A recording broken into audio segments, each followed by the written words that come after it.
asalkan Allah mencintai dan meridainya.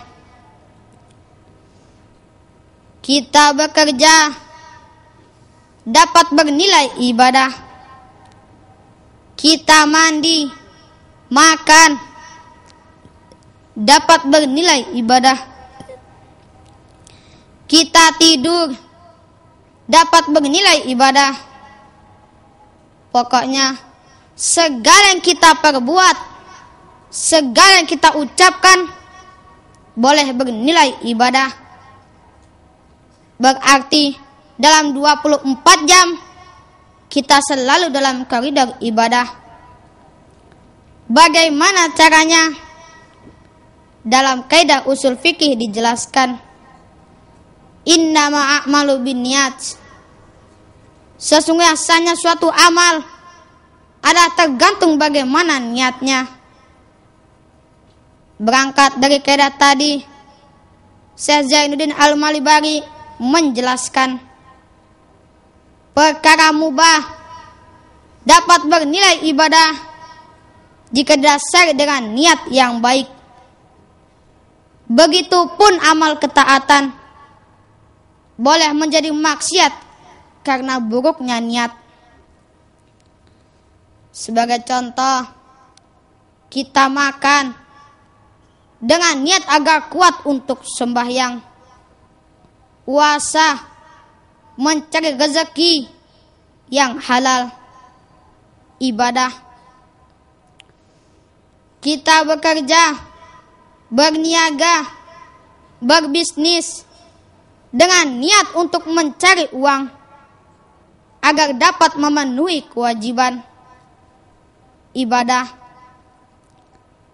Tentunya semua itu tidak cukup hanya dengan niat yang baik, tetapi caranya pun harus baik. Kita makan dengan niat yang baik, tetapi kalau apa yang kita makan tidak halal, berarti kemaksiatan yang telah kita lakukan. Kita bekerja, berniaga dengan niat yang baik, tetapi kalau apa yang kita kerjakan tidak betul, seperti menipu, menyuap, korupsi, berbohong dalam bisnis, berarti kemaksiatan yang telah kita lakukan. Hadirin, hadirat yang dirahmati Allah, Allah tak melarang kita cinta kepada harta. Allah tak melarang kita cinta kepada istri, anak, kawan, dan kerabat. Allah tak melarang kita cinta kepada jabatan yang kita sadang. Asalkan semua itu kita jadikan ladang amal. Bagaimana caranya? Harta yang kita cintai, kita gunakan untuk memenuhi kewajiban kita. Bersedekah, membantu saudara kita yang memerlukan. Anak, istri, kerabat yang kita cintai, kita jadikan ladang amal. Bagaimana caranya? Kita bimbing mereka menjadi anak-anak yang soleh, istri yang solehah, kerabat yang taat kepada Allah. Jabatan yang kita kuasai, kita gunakan untuk memperjuangkan kepentingan Islam. Kita perjuangkan nasib saudara kita seiman yang kurang beruntung. Hadirin, hadirat yang dirahmati Allah, jenis cinta yang keempat, yaitu cinta yang mengandung kemusyrikan. Maksudnya, mencintai sesuatu selain Allah sebanding cintanya pada Allah. Kita harus merenung, adakah sesuatu yang kita cintai telah menghapus cinta kita kepada Allah? melupakannya, malas mengingatnya, dan meninggalkannya. Kita dapat ambil contoh dengan orang-orang yang lebih mementingkan pekerjaan dan uang, sehingga mereka melanggar hukum Allah. Mereka tak peduli lagi dengan halal dan haram demi mendapatkan banyak uang. Di sini ada tidak seperti itu?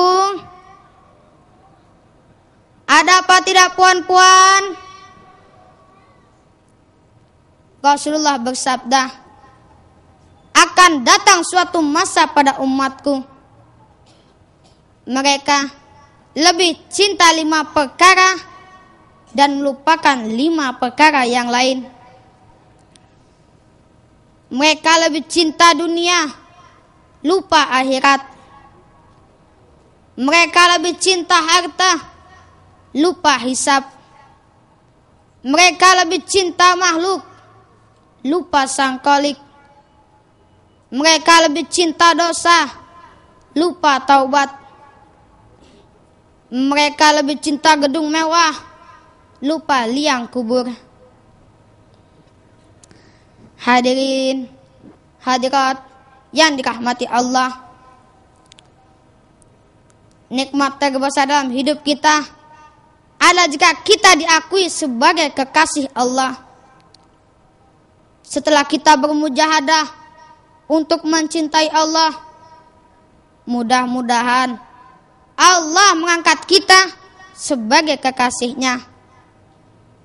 Begitu mulia kedudukan kekasih Allah, sebagaimana digambarkan dalam sebuah hadits qudsi. Jika Allah mencintai seorang hambanya, maka ia akan memanggil malaikat Jibril. Lalu Allah berfirman, sesungguhnya aku mencintai si fulan, maka cintailah dia. Maka malaikat Jibril pun mencintainya dan memanggil para malaikat di langit. Lalu berkata, sesungguhnya Allah mencintai si fulan, maka cintailah dia. Maka para malaikat di langit pun mencintainya.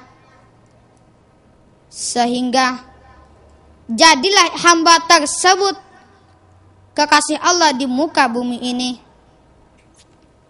Sebaliknya, jika Allah membenci seorang hambanya, maka ia akan menyuruh para malaikat untuk membencinya. Sehingga jadilah ia hina di dunia dan di akhirat. Na'udzubillahi min zalik. Hadirin, hadirat yang dirahmati Allah, untuk mendapatkan ilmu yang bermanfaat, kita harus menempuh 3 syarat. Pertama, jaga yang dimakan. Karena Rasulullah SAW bersabda, yang maksudnya, hati kamu akan ditempa menurut apa yang kamu makan. Baik yang kamu makan, maka baik pula hati kamu. Buruk yang kamu makan, maka rasalah hati kamu. Kenapa di dalam Islam kita dilarang makan makanan yang haram? Karena makanan yang haram itu akan mengeraskan hati, akan menggelapkan hati, dan menutup pintu ilmu. Jangankan makanan yang dibuat oleh orang-orang kafir yang jelas bercampur dengan barang haram, sedangkan makanan yang dibuat oleh orang yang tak sembahyang saja, di sisi Allah dan di sisi Rasulullah nilainya